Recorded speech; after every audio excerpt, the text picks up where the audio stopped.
Chapter 3 of Tractate Pesachim further goes through the laws of not owning Chametz, leavened bread essentially, of any sort on the holiday of Passover. The first Mishnah gives a list of similar foods and substances that you're not allowed to own on Passover. Babylonian kutach, which was a wheat-based dip of some sort, Median beer and Idumean vinegar, which contain a chametz, Egyptian zissum, a drink which contained grain, saffron, and salt, bran water, which was used by dyers, bread made from unripe grain to absorb pot fluids while cooking, kolon, which is either shoemaker's glue or a depilatory, and women's cosmetics.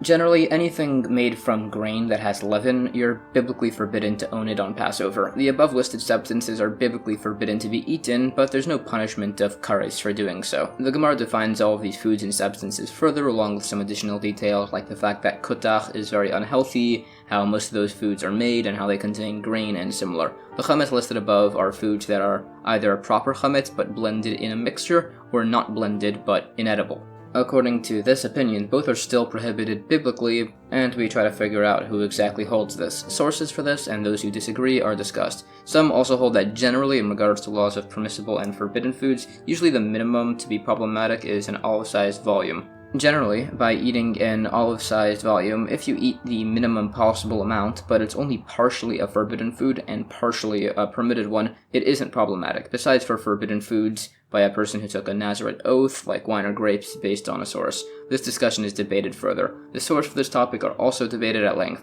There are further points. Some say a permitted and impermissible food combine if they're eaten together at the same time, but not if they're eaten one after the other, unlike two different forbidden foods, which combine if they're eaten within a certain period. New Mishnah. If there's leavened dough stuck in the cracks of a kneading trowel, if there's an olive-sized volume in one place, it must be disposed of. If it's less, it's nullified due to its small size. The same applies by laws of impurity, as will be explained, but if you object to the small dough being there, it's considered an interposition in regards to these laws, but if you want the dough there, it's not considered an interposition, and is considered to be part of the trowel. The Gemara clarifies, saying that the dough is the size of an olive but got stuck in the water-holding part of the trowel, so you don't need to dispose of it. There are sources which disagree with this, which are brought. We argue which way we hold like. We also say that we hold like the opinion that says that if you have a block of leaven and you designate it as a seat, you don't need to dispose of it. Some say you're required to also coat it with plaster. If you have the dough trowel and you have two half-olive-sized volume pieces of dough and they're connected by a strand of dough, if the pieces would both be pulled out if you pulled on the connecting strand of dough, they're considered connected and must be disposed of. Elsewise, no.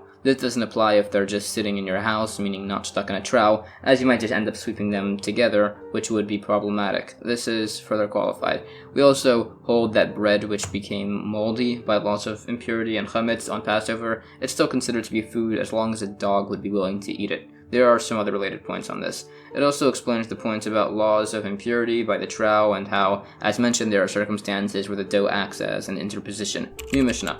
If dough is not showing signs of leavening, if there's a comparable piece of dough that became chametz, then the other piece is also not allowed to be owned on Passover. The Gemara says, if you don't have a comparable piece of dough, then the piece is considered chametz if enough time has passed for a person to walk a mil, which is about 2,000 cubits, which is about the distance from Migdal Nunaya until Tiberia. We also say that the distance that's necessary to be traveled by a hired kneader who is traveling to immerse his customer's utensil, the distance you should walk to pray in a synagogue while traveling, and the distance you should walk to be able to wash your hands before eating bread is 4 mil. Some also include the time of leatherworking in this, which is a discussion in a later tractate. This is qualified that you need to walk 4 mil out of your way in the direction you're traveling, but if you need to go backwards, you'd only need to go if it's less than a mil. New Mishnah.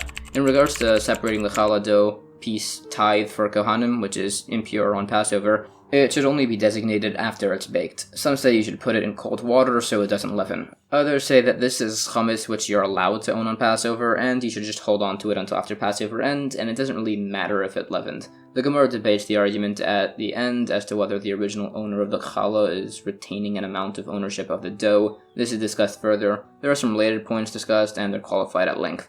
This largely discusses points on the laws of muktzah, a topic more broadly discussed in Tractate Shabbos and Tractate Beah in regards to holidays, in regards to if they're biblical or not, and points on the punishments that were required by the times of the temple if you violated certain laws of Shabbos or holidays and how they relate to each other. There's dispute if there's a punishment of lashes if you bake on a holiday for weekday use, based on whether you hold there's a theoretical possibility that guests might arrive who the food could then be given to. We also discuss how this relates to our discussion about baking loaves, which challah hasn't been separated from, in regards to the theoretical possibility of separating challah from those loaves. It argues as to who we rule like in regards to what we do with this challah tithe on Passover. There are some additional points. It says that some would only bake a maximum of 3/4 of a kav at a time on Passover, but others disagreed. There are some other unresolved points. New Mishnah. If 3 people are baking their own batches of dough, Rabban Gamliel says you can bake them in one oven, one batch at a time. The rabbis say that it should be that one person should be kneading while one is shaping their dough, while one person is baking.